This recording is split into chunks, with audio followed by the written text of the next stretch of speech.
Hello guys, मैं लगातार आज 82वां दिन है गणित बिहार मैट्रिक बोर्ड के लिए 2011 से 2025 तक का पूछा हुआ क्वेश्चन ऑब्जेक्टिव टाइप का मैं बता रहा हूं।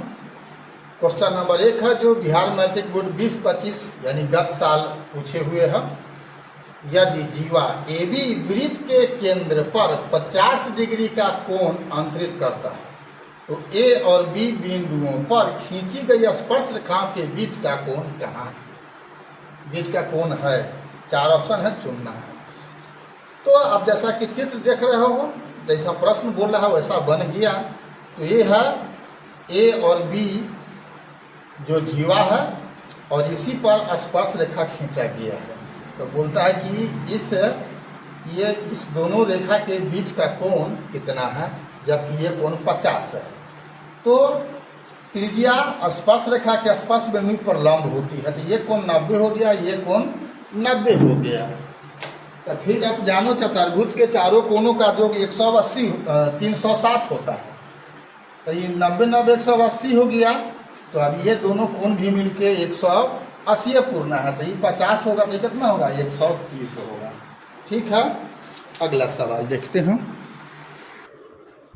सवाल नंबर 2 है, ये भी 2025 का ही पूछा हुआ सवाल है। वृत्त पर स्थित किसी बिंदु पर खींची गई स्पर्श रेखा स्पर्श बिंदु से होकर जाने वाली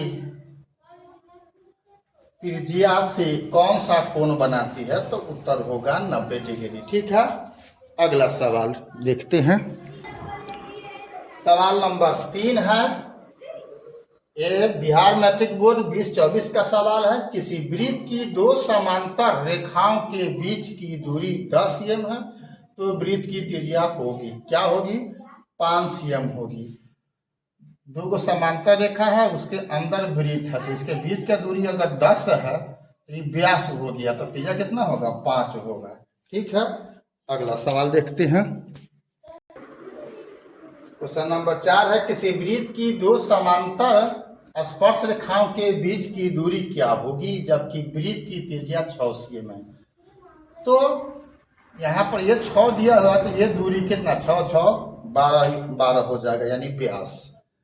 5वां और लास्ट क्वेश्चन देखते हैं। क्वेश्चन नंबर 5 है, बिहार मैट्रिक बोर्ड 17 का पूछा हुआ सवाल है। बाह्य बिंदु से वृत्त पर खींची गई स्पर्श रेखाओं की लंबाई होगी असमान, समान, दुगनी, आधा।